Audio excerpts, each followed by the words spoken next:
Good day, everyone. I am Cecilia Salazar. Welcome to Speak Your Mind. Your mental health depends on it. In today's episode, we are looking at when love turns to violence. How does that situation turn our lives upside down? I'm Dean Bisundial. Violence in relationships is often disguised as the purest form of love. We all know the familiar Trini saying, if I didn't love you so much, girl, if I didn't love you so much, girl. So true, Dee. Welcome, everyone. I'm Vonette Bigford. When love turns to violence, that's what we're talking about. We're not only talking about physical, because it could be verbal, it could be emotional, it could be mental, but all of them with very devastating consequences at times. Yeah. And the sad truth is that many abusive people were never around healthy adult relationships. Yeah. They believe that love and relationships are about control, and they usually grew up in an abusive home and around many unhealthy situations. Yes, so true. Well, if trauma comes from the home, I think very few of us would have grown up in perfect homes. Where our mothers, fathers, and relatives were able to work things out lovingly and peacefully all the time, you know? So that's why we're here today. We're here to find out when love turns to violence, how does it affect us? Yeah. Where does the pain come from?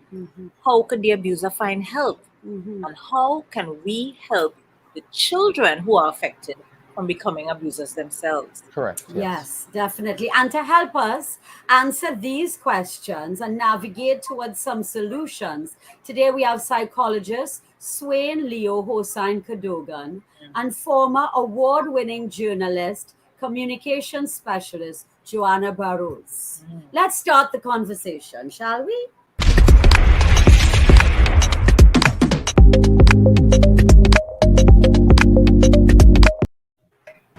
Right. So first of all, I want to welcome psychologist Swayne-Leo Hosein-Cadogan and Miss Joannah Bharose. Thank you so much for being with us today. Happy to be here. Good day. Happy to be a part of this. Also, thanks and welcome to all of our normal folks who are joining us online. Please leave your thoughts and your comments in the section where you know where you need to leave it. You just leave your thoughts and your comments. So I want to start with Leo. Can I call you Leo? That's perfectly fine. Yeah. Tell us a bit about how domestic violence shows up in people's lives. What does it look like? It starts off very subtly. Sometimes it's a simple thing where, like, if you don't like being tickled, somebody might start tickling you, even though you say, I don't like that, please stop. And just playing with you, oh gosh, overreact. And it begins to build from there. And that's just one example. There are so many aspects. You have emotional abuse, where there's no actual physical violence. There's the actual physical abuse, where there's physical violence towards the individual or another family member, and that is aimed at causing that fear. If you hit mom, you might hit me, so I'll be good. Yeah. You have isolation, where they alienate you from your friends, your family, your social network, so that you are only dependent on them. They are all you have. And those are just the tip of the iceberg. Right. Yeah, exactly. Just a tip. Joannah, let's come to you, because you've been, as you say, you're an award-winning journalist covering these things for many years. What are some of the impacts you have seen domestic violence have on people's lives? I think often if we look around at our own lives, we don't usually think of domestic violence in terms of children to start with. Often we think of it as adults in the home. So the children are often overlooked. And when we identify the violence, it's usually we think of sexual in nature, or something heinous has happened, something physically has gone wrong. But we don't often think about just the normal everyday life where it isn't a physical presence, how children can be traumatized. And that's often overlooked. Even in the days when I did report heavily on the human social condition, what you found was a lot of people just really didn't think of children in terms of domestic violence, because parents are the ones who are supposed to care for them, look after them, and almost seem like property. So whatever a parent does to a child, it's okay, and often we don't want to interfere, and that's a big part of our problem in terms of our culture, that not interfering. We see things, we leave it alone because it's family business and we don't want to get involved. And that for me is a sad part, because we all have a role to play, and we do have to become our brother's keeper, especially when it becomes the vulnerable people in our midst. Yes, I agree with that. So I just want to recap two important points that were brought on by Mr. Cadogan and Miss Bharose. The fact that it's so innocuous that sometimes it's simple, and it's something that you can pass off as a joke, and you wouldn't think twice about it. And then, as Joannah said, that we hardly ever think about the impact on the children, and so we go ahead. Sorry. No, I was just going to say too that and are they not interfering? I think if you see something, say something, has to go with this situation as well. And we're so reluctant to get involved in things, and it's necessary. It's necessary sometimes to just say something. You see something, say something. That's important. Let me also add to that. Many times we see something, but we think someone else will speak up, someone else will get involved. Yes. And we have the notion that the individual needs help, but we convince ourselves somebody else will do it. And we need to take that responsibility. I think that's important. So we found this compelling statement by actor Patrick Stewart, better known as Captain Picard from Star Trek, or Professor X from the X-Men, about his experience with domestic violence. So we just want to share that. I was a child during a time when domestic violence against women was a shameful secret. Everyone knew about it. Everyone within the community knew where it was happening, but nobody was doing anything about it. And within the immediate family circle, it was so shameful and embarrassing an aspect of your home life that no one wanted it exposed or discussed. The end result was that it continued, and there was no attempt either from the authorities or within the community itself to diminish it. I experienced firsthand violence against my mother from an angry and unhappy man who was not able to control his emotions nor his hands. And the harm done by those events, of course, the physical harm, the physical scars that were left, the blood that was shed, the wounds that were exposed were a shocking pain. But there are other aspects of violence which have more lasting impact psychologically on family members. It is destructful and tainting.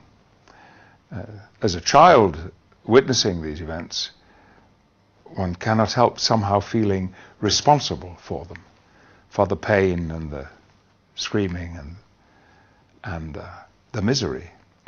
And it is deeply confusing, and those confusions are not things which are easily disposed of in adult life. They stay with you, and you are given, a child is given a very bad lesson in male responsibility, self-control. And I know it in my own life. In the past, I have had issues in relationships and with women in my life which have a history in the experiences that I had as a child in my own home. Wow. And you can really from that discussion there, that monologue, you can really tell this cycle that is perpetuated from generation to generation. I think that's what really stands out to me. Mm-hmm. Yes. Very importantly, that confusion that he mentions, as well as that sense of responsibility. You frequently hear it from victims, both male victims and female victims, that sense that it's my fault, it's something I did. And in fact, the abuser perpetuates that. There's always, look what you made me do, look what you caused. If you didn't do this, I wouldn't have to do that. Yes. And as he says, for a child, you take that on. So even if you are not directly, physically at the receiving end, the emotional impact of it, you feel as if I've done wrong and my behavior has resulted in all of this. And one of the things that you often find is that we don't think of domestic violence in terms of men. So I have an interesting little stat. Between 2010 and 2015, we had almost 12,000 domestic violence cases reported in that 5-year period. Wow. But guess what? 25% of that were men.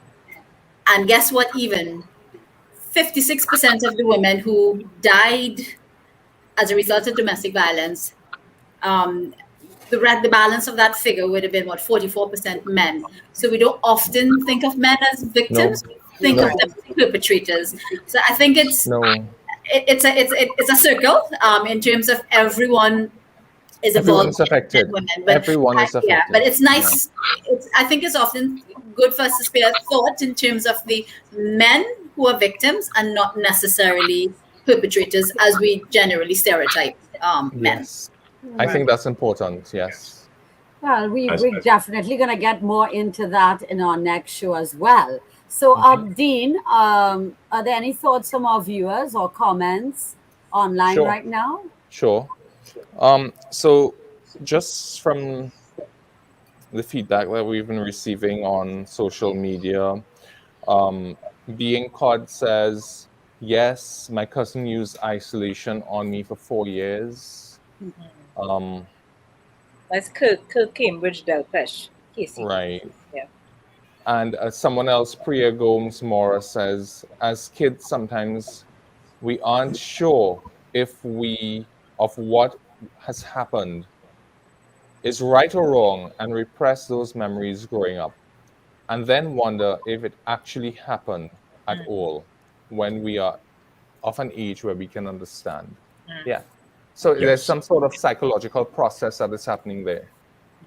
Yes. As mentioned in the video, children being raised in this environment, they do not have the best models of a healthy relationship, a healthy expression of love. And so when this becomes the norm, when this is happening on an almost daily basis, they internalize that as normal. Yes. And I use the term loosely, right? But what tends to happen now is that it's a trauma, and the mind is such a funny thing. When there is anything that can potentially be damaging to our psyche, the mind tends to lock it away. It will find different ways to explain it, different ways to suppress it. And yeah, you may go through your late teen years, your early adulthood, and never think about it. And one small innocuous thing in your own relationship brings the floodgates down. And oh, what a mess. Mr. Cadogan, I know there's a specific psychological term for that. Is it, if memory serves me right, is it sublimation? I know there's a psychological term for that. Right. Sublimation is one form of it. There are many other psychological processes at play in that sort of blocking and suppression. Trauma, yes. There is repression as well, yes, as Ms. Borelli pointed out. Yeah. Right. Well, great. Shall we move things along now? Yeah. Yes. And we're very happy, we're very excited to have standing by Miss Laverne Gordon. Welcome, Laverne. Hi, thank you for having me. I'm so happy to be here. Thanks again. Laverne, tell our viewers a little bit about yourself. I'm coming to you from Boston, Massachusetts, but I'm originally from the proud town of Laventille in Trinidad. And I recently wrote a book called The Legacy He Left Me. And next month in November will be 10 years that I've been running an organization here in Massachusetts called the Love Life Now Foundation. Ooh, Laventille. Wow. Laventille. Tell us a little more about the Love Life Now Foundation, please. Absolutely. So Love Life Now, as I mentioned, has been around for 10 years. It came about 10 years after I had escaped an abusive situation of my own. I was a child witness to this issue growing up in Trinidad. And unfortunately, children that grow up in those types of settings, those types of homes, they often go on to become abusive or a victim. And I was no exception.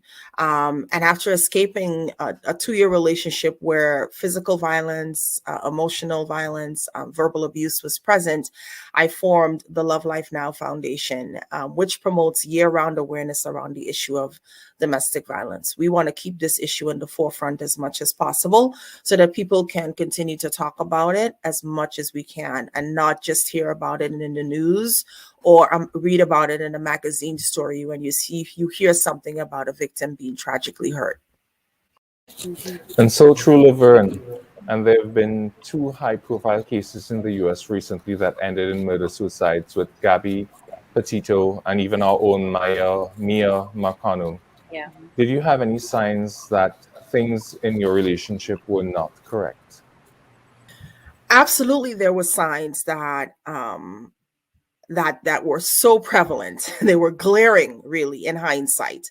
But because I had witnessed this issue as a child, and for the entirety of living in Trinidad up until I was 15, realizing that my mom was going through this issue verbally, physically, and emotionally, it was because I had never seen the beginning of their relationship, my father and my mother's relationship.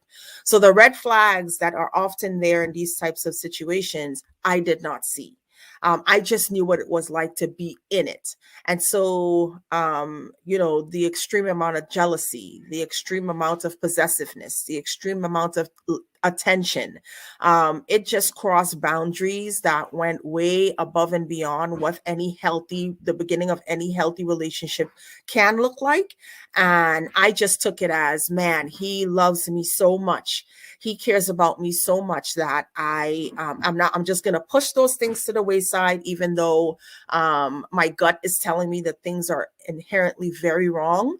And, because I kept thinking that lightning wasn't going to strike twice, right? That another person wasn't going to love me the way that he did.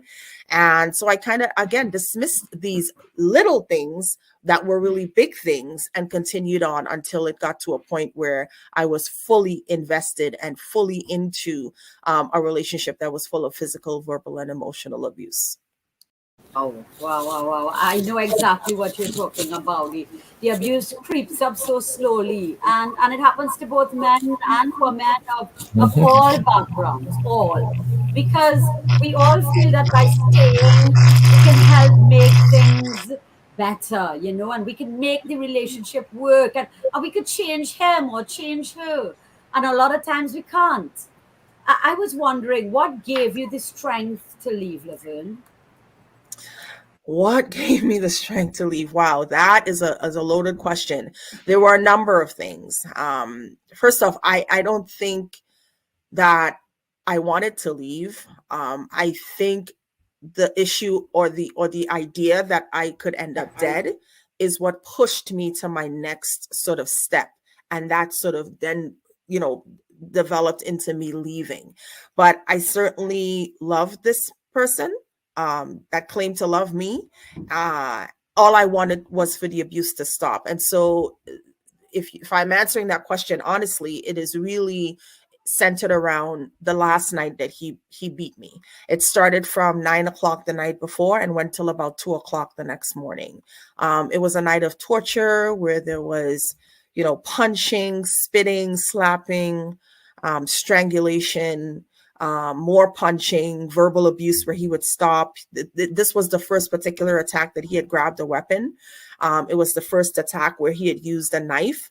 And so I knew there was a level of evil in this attack that was not normal. And when he was done at about 2 o'clock the next morning, he went to bed next to me like nothing had happened. And what did I do? I lay next to him because I really did not want anybody knowing that was going through this. And this is the level that it had gotten to. And so at about 4 o'clock that morning, I felt sharpest pains from this particular attack that I had ever felt. It felt like a dagger was trying to pierce through my skin.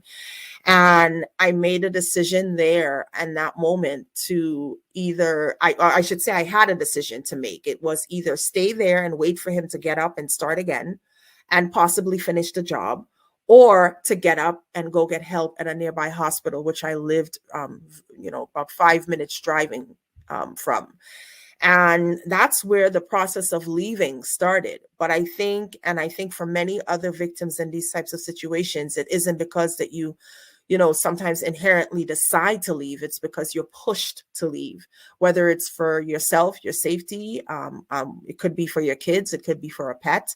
You just know that you can't go on the way that you've continued to have been in that relationship. You need to you've reached your breaking point and you need to make a decision about what's next.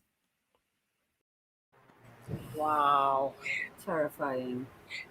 Oh, having someone physically hurt you and this someone who's supposed to be the person that's supposed to love you or supposed to be your protector. I mean, how do you get over something like that?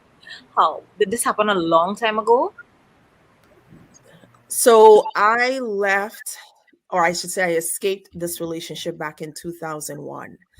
And, oftentimes people say, well, you've been out of that thing for a long time. You need to get over it. And unfortunately, the physical bruises go away often, right? But the emotional scars from these relationships linger for many, many years. And I'm no exception. I mean, I sometimes can share my story without getting deep and, I shouldn't say deep, but emotional enough that what I'm saying brings me directly back to what happened. And I get teary-eyed still, right? As far removed as I am from this issue, it still haunts me in many, many various ways because there were so many things that played into me, first being a witness to this, watching my mother go through this issue at the hands of our father, to then being in that type of setting when you thought that it would never be you. Those things linger for a very long time. So yeah, I mean, I'm far removed from it, but it still affects me in many different ways.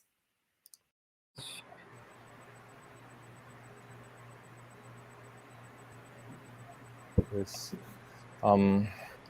So you decided to help others and start the Love Life Now Foundation? Yeah, so after I escaped, and 10 years after this escape happened, I, started Love Life Now Foundation, primarily because when I sat in the emergency room from the last attack, that was the first time that I had ever sought help. And when the word help was verbally presented to me, I know I had to get help for myself, for my injuries, but that was as far as I was willing to go. When the doctor came into the room and asked me who did this to me, and he said that I can get you help, that was the most daunting word to me. And not realizing that it was also the most dangerous time for me. When victims seek to leave these relationships, it is the most dangerous time. Oftentimes you turn on the news and you hear, she was getting ready to leave and he killed her. She was getting ready to leave and he killed her, the kids, and himself, right? We often hear these stories playing out in the news. So when I started Love Life Now Foundation, it was because primarily because I wanted to educate people. I wanted to educate people like myself who had gotten to, hospitals or police stations, and for the first time hearing about the word help. And that word was so daunting that I wanted to make it more palatable for people to digest once they received it. I don't want people hearing about resources when they get to a police station or a hospital room. By that time, everything is so overwhelming, everything is so confusing, that all you want to do is either go to your family member's house, go back to the hell that you do know, as opposed to face the hell that you don't know.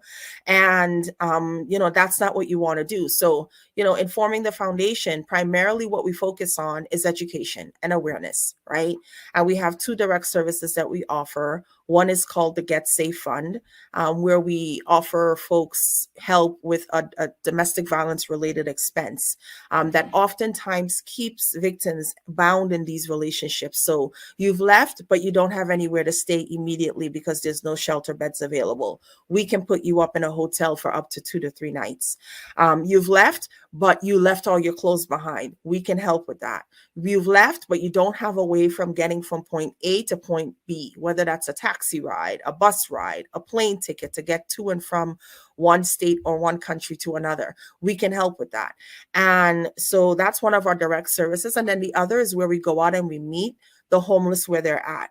If you think that we're experiencing domestic violence behind closed doors, can you imagine for somebody that's living on the street who is getting, accosted by their abuser on the street? They don't know that there is help available and they don't think that they deserve help. So we go out and we meet folks where they're at with a brown bag lunch and a package filled with toiletries to really meet survivors on the streets and offer them these resources.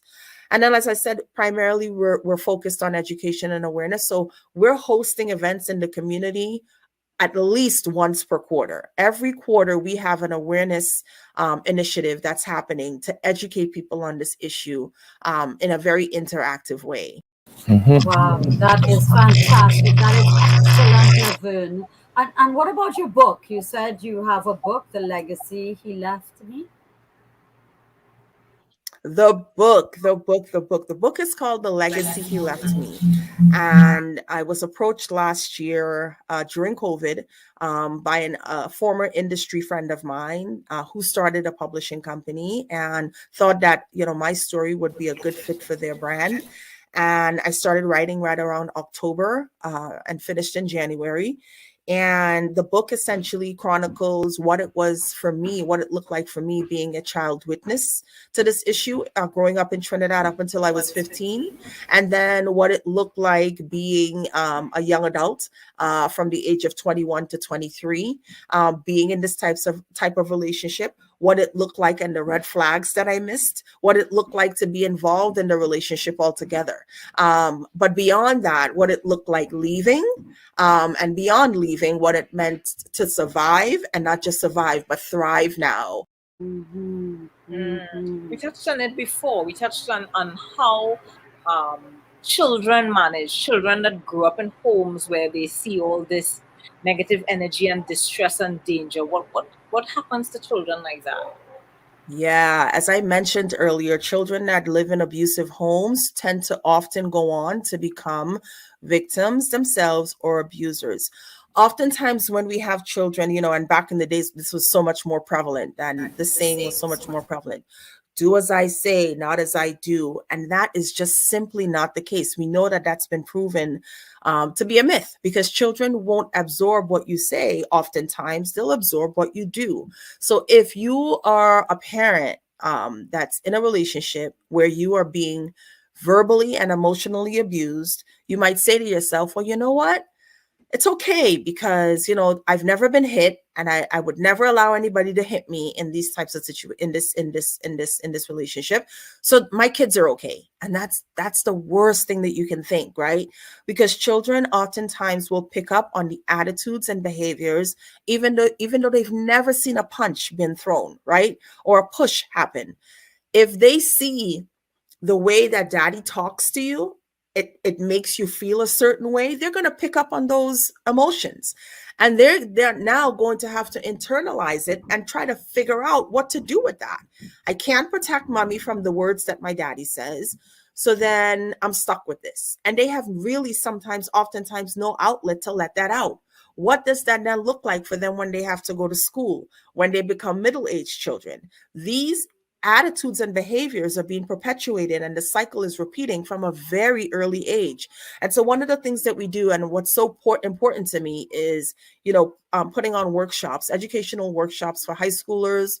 I've done some for middle schoolers as well. And I can tell you succinctly that 90% of the time after I'm done presenting, at least 2 to 3 girls come up to me saying, me too, or my mother is going through it and I don't know how to help, or my friend is going through it and I'm not sure how to help there either. And so when you think that your children are going to school and they're having these normal, fluffy, healthy, great relationships, well, sometimes that happens.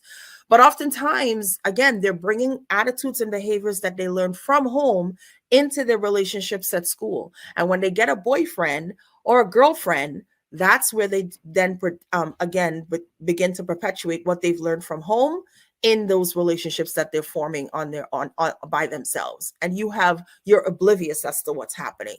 And so we talk to, again, teenage children, we talk to parent groups to get them to understand what the signs are if your child is in an abusive relationship, because there are red flags there too. And so we often try to, point out these things. And one of the great resources that parents can use to start having this conversation with their children, right? So they're in this setting and they're in an emotionally abusive relationship, and you're fearing that your child may be picking up on a lot of behaviors because you're not ready to leave or you don't think it's that bad. At the very least, teach your children what it looks like to be in healthy relationships. And a great resource that I always love to point out that is great for dating, again, at a teen sort of age, and it breaks it down on their level, is loveisrespect.org. Again, loveisrespect.org. And that really finites what dating should be from any age on, in that teen sort of time span. And they can text to chat the kids. They don't have to pick up the phone and call anybody. There's resources for parents to have the conversation about dating, because again, this issue is perpetuating from a very, very early age. Wow. Laverne, what you're talking about is just riveting. And I also heard that you'll be in Trinidad soon, and your book will be available here. Yes, so I'm going to be visiting in December. Specifically, I'll be in town December 9th. And I just had a great conversation with Muhammad's Bookstores, who is now going to carry the book. There have been so many people that I know on the island that have been asking me, when can we get the book? When can we get the book? And so now it's been finalized that Muhammad's Bookstores is going to carry the book.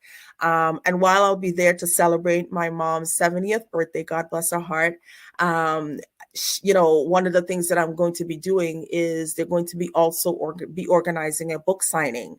And we're looking for that to happen on December 10th, God's willing. But, I'll have more finite details as in the next couple of weeks. But yeah, the book is going to be carried at Muhammad's Bookstores in December. And I'm really excited about that.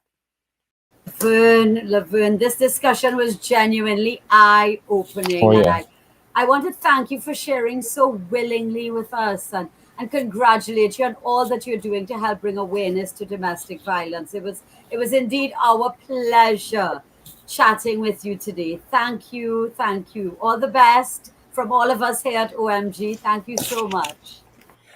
You're welcome. I want to say thank you to the OMG TT team, Dean, Cecilia, and Vonette for having me. And huge kudos to Johnny Bravo for all his love and support along this journey, as well as my mom and my family, sending huge love and hugs to everyone back home. I appreciate you big time. I think she is phenomenal. I think she's phenomenal. Thank you so much. Let's go and see if we have any online viewers and what their comments are. Of course, sure. So, one of my dear friends, Ricia Borelli, says that Made, a series on Netflix, speaks to this very topic of domestic violence. And I must admit, I started looking at it and I couldn't get through it because it was so heavy. But I do intend to follow through and see what it is all about, because it's something that really needs to be brought to the fore. Another comment by Ricardo: people need to know that it is okay to get out of an abusive relationship. Sometimes the abused feels ashamed and think they will be looked down upon. But there is immense strength required to break free. Absolutely. Yeah. And just another comment from Priya Gomes Mora. In response to Laverne, is that she is definitely, and I mean, after hearing that testimony and what she's been through, we can really, really attest to the fact that she's a survivor. I just wanted to pipe in. I looked at the Made series. I have to say it twice. It's gut-wrenching. It's difficult, very, very difficult to look at, because it tells a story very simply, but in a very real term. Although it's set in a different country, different culture, the similarities, I mean, it's the same. Violence is violence. It doesn't matter the color that it's dressed up in. Of course, yes. And so I will urge people to look at it and try to, Dean, and try to suck it up. Look at it till the end, because there are some interesting stories, and it's not just about a happily ever after. It's the journey and the path to that recovery. It's the hardest thing, and how the victim themselves end up being sometimes their own worst enemy, only because they are so vulnerable, helpless, and it's hard for them to dig themselves out of that cycle. If you don't have that support. That again speaks to the fact that we as a society need to step up and fill in the gap where situation needs that's the decision that needs to be called for. We see a situation and we're so hesitant sometimes because we don't want to get involved, and we sometimes need to. So that's important. But let's head on to the next segment dealing with it right now.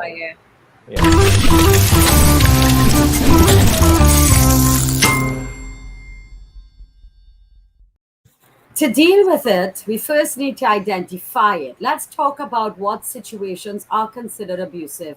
Just note that most times when the abused person hears this, they would instantly defend their abuser or deny it. As we say, that would help, as Laverne mentioned to us. So hard to accept. Leo mentioned that for us to be able to identify that we are in an abusive relationship, there are the power and control signs that we can look for. So can you tell us a bit more about that? What are these signs like? Not a problem.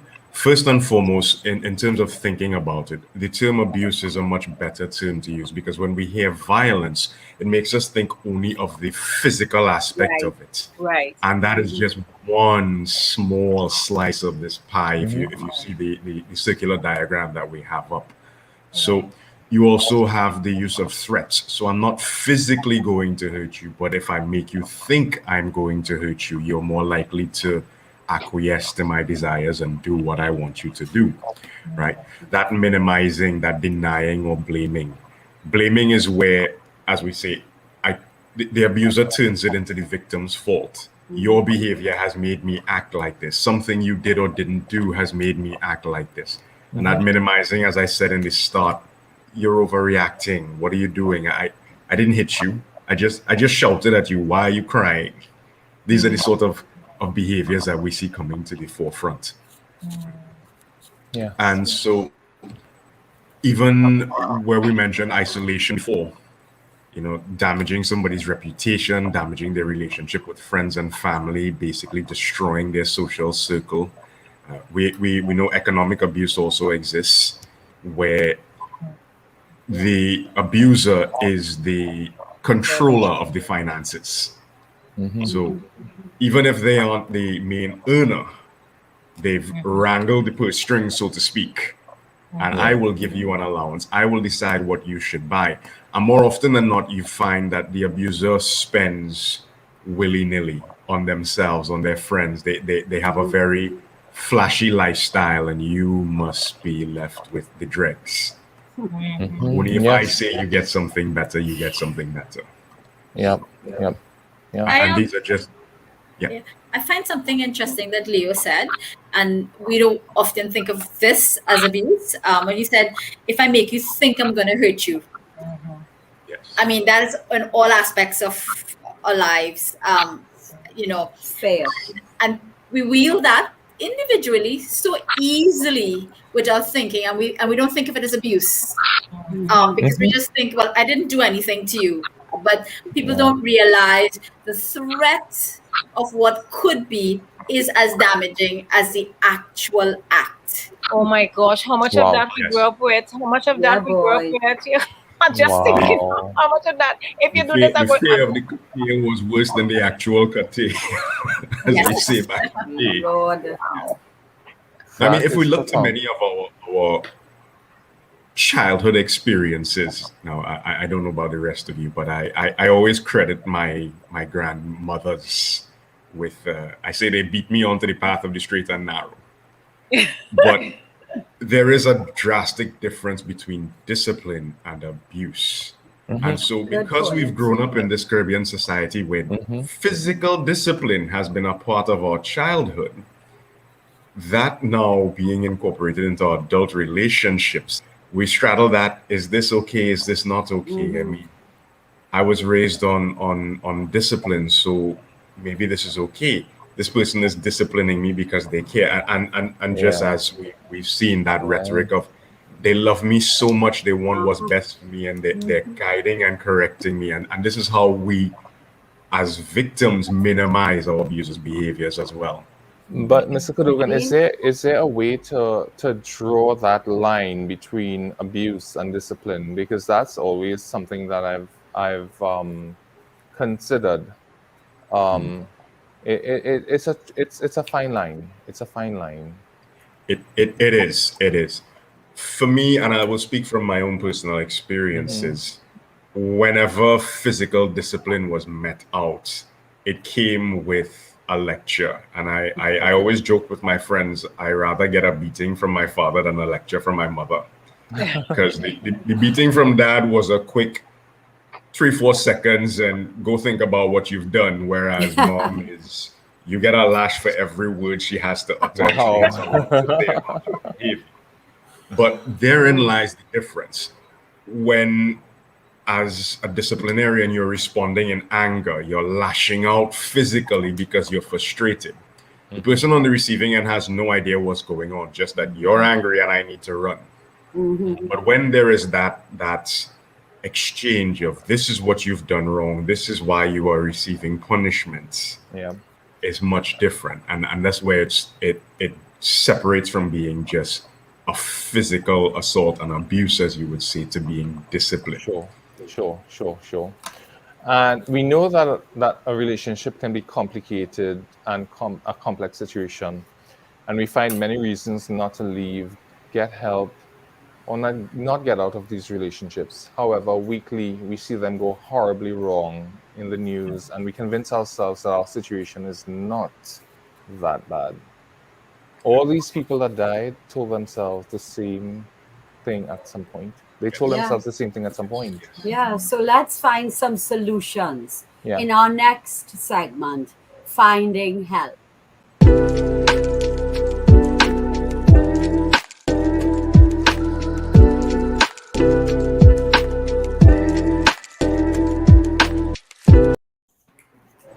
Yeah, so let's talk about help. What are some of the organizations that people can go to for help? Leo? Right, so we do have as a number on the bottom of the screen the Coalition Against Domestic Violence, and they provide 24-hour hotlines. They provide counseling services, help with legal services as well. There is the Gender-Based Violence Unit of the TTPS, 999 Rapid Response. They will respond in those cases as well. But they, as I'm told, are not located in every police station. So there are specific locations. We see there St. Clair, Maloney, Besson Street, Sandy Grande, Carenage, Chaguanas, etc., etc. And We have we Groups have TT as well. yeah. They do provide like a halfway house, a transition home. Right. All of these hotlines also provide psychological support for individuals living. But with Groups, they do a lot of work with the LGBTQ society as well. All right. And National Domestic Hotline, yes.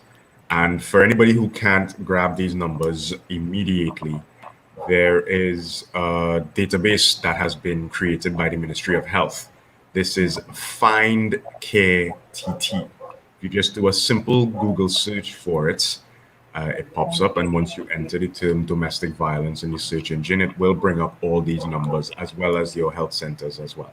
Find Care TT. Find Care TT. Find Care TT. Good to know. Find Care TT.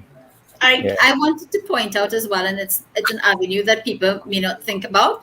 Often a lot of the employee assistance programs at work can help start a process in terms of the counseling and the talking to convince people to leave.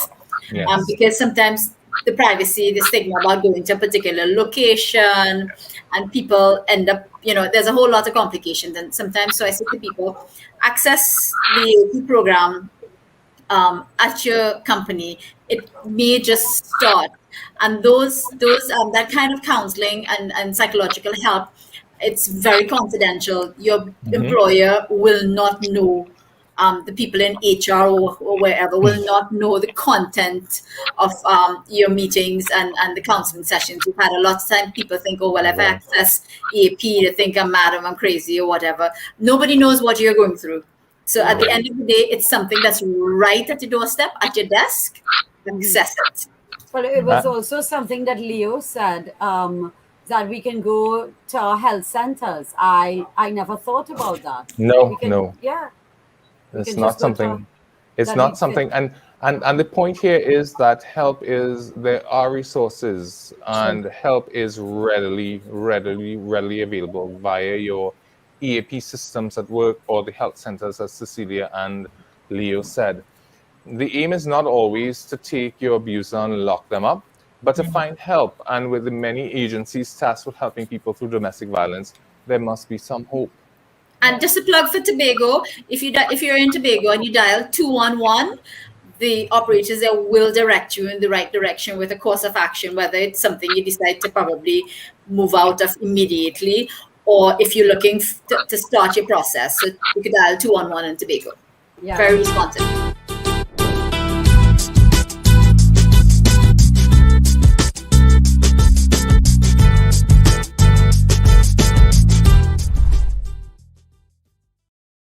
What is the hope here, Leo? What is the hope? Is domestic violence something we can treat and deal with? And is there hope in saving the relationships? There is always an option for treatment, yes. In terms of saving the relationship, it is quite possible. Sometimes things may get to a point where individuals may decide after getting counseling for the issue. Perhaps we shouldn't be together. Perhaps we don't bring out the best in each other. But that always comes at the end of it when we've started dealing with the actual issue at hand. And, you know, it's very important, as Dean said, the aim is not always just to lock up the abuser, because in many instances, they themselves are hurting. They themselves have been victims at some point. Yes. It's very much true. Hurt people seek to hurt others. And because we've already identified, it's all about that sense of power and control. So the abuser at some point in their life has lost that sense of power and control, and they no longer want to ever feel like that. So the abuse becomes their way of claiming it and exerting control over an aspect of their life and their partner's life or their children's lives. Right? And I don't also want it to be thought of that this abuse only happens within an intimate relationship. Right? When we talk about intimate partner violence, yes, that is the two of us are in a relationship and one of us is abusing the other. But when we talk about domestic abuse, that can be directed at children, at the spouse, at brothers, sisters, other family members, any member of the household, even the older members of the household. We don't hear much about the elder abuse in domestic abuse cases. Very correct. Very correct. Wow.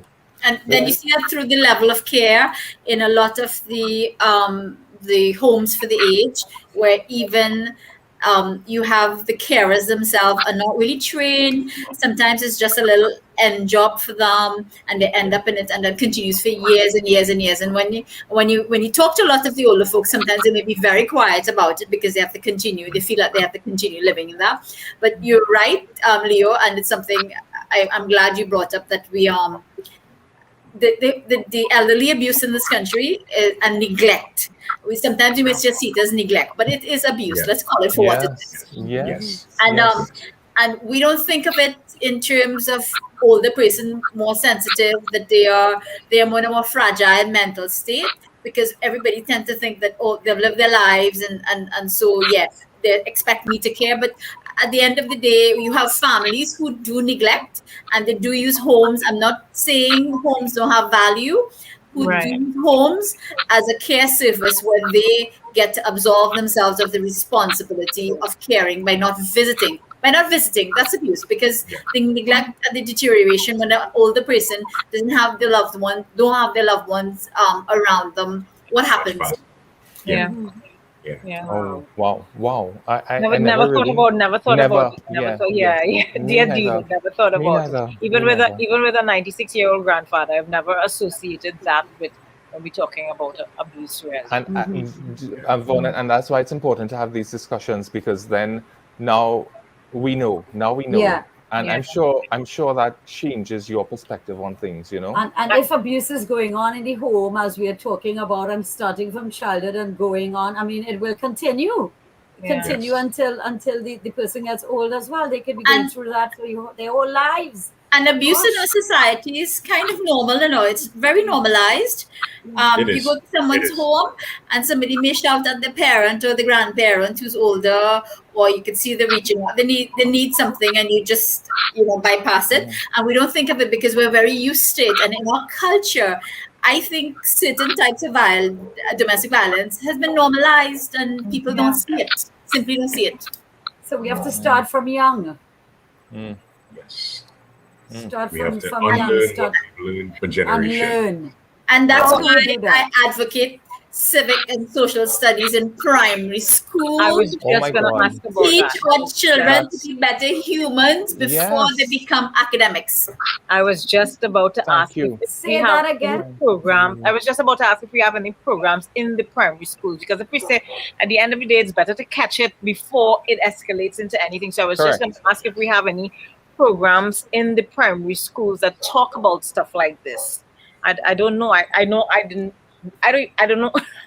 know anything about it. I know they have little life skills like what's wrong touch, what's good touch, bad touch, but we don't have our emphasis from primary school right up. It's just academics. We don't teach human skills, human relation skills.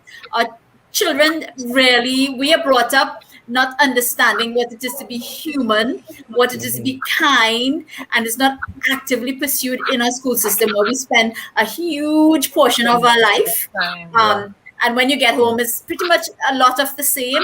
But in the place where we mingle with so many other little humans with us, Yes. it's a great breeding ground for all the bad habits and none of the good ones. And our primary school really, for me, I have big beef about it in terms of what we do in our primary school. So I'll leave that right there. No.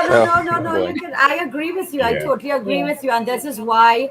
As an artist, I was pushing a lot of drama because drama is a lot of mindfulness and empathy and caring. And I saw that as a big need in the primary schools as well for a lot of that to be taught. Absolutely correct. And civic studies, whatever you want to call it, social studies, whatever, it's absolutely critical. But I think even because the system is not geared towards that will take a whole system to change. Revolution. Pilot in the school, because teachers themselves are just like us, a product of a society where we were not taught to be good human beings first. Yes.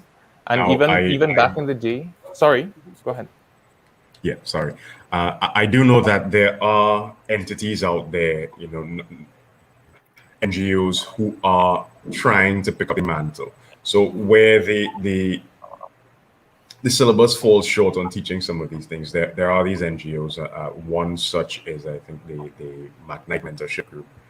And their role is to try to create a mentorship program where they're teaching young men what is acceptable, what should be, what are allowable ways to deal with your emotions, to express your anger, to even just to interact with your friends, members of the opposite sex, all of these things.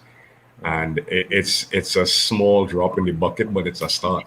But what I think is important, and that is commendable, but it is important to bring it back to the school level, because this is where children spend the most of their time and are influenced. So it's important to bring it back into the curriculum. And schools help parents who are challenged with time, work, whether or not the child is palmed off by the grandparent, an auntie, an uncle, the neighbor. Schools really are a big help for parents, and then for also parents who don't have the wherewithal. The school is supposed to be that supporting thing. But I know one thing we didn't get to touch on, and I know time is running out, and I don't mean to take over the post-work, that we haven't looked at the increase in domestic violence in this time of COVID, because you've had a confined way of living with very limited outlets for people's emotion. And I know the figures have spiked, and we've probably seen some more ugly in a time of COVID with domestic violence. And everybody's hurting in the country in some way. There are others who are hurting a lot harder than us. You see, we assume a lot of people, and it's something that I said very early on in COVID, we're talking about, but people are home because we assume that home is a safe space for everyone. And that is not the case. There's some people who going to work is what saves them. So we can't just assume that because they're home. Absolutely. Exactly. And just as Joannah said, going to school saves some of those children. And now they're stuck at home. They don't even have the school outlet to help them. Oh my gosh, I want to say thank you to Leo and Joannah. Such enlightening conversation. So fabulous. What a wonderful, wonderful panel. Guys, thanks very much for joining us. We will be calling on you again. Oh yeah, definitely. Thank you for having me. And I would like to thank those of you who joined us online and took part in today's show. Join us next week, same time, same place. Yes, thank you all so much. And as we always say at OMG, let's be kind to each other. Let's be kind. Bye, everyone. Thank you so much. Take care. Thanks for joining us. Bye. Stay safe, guys.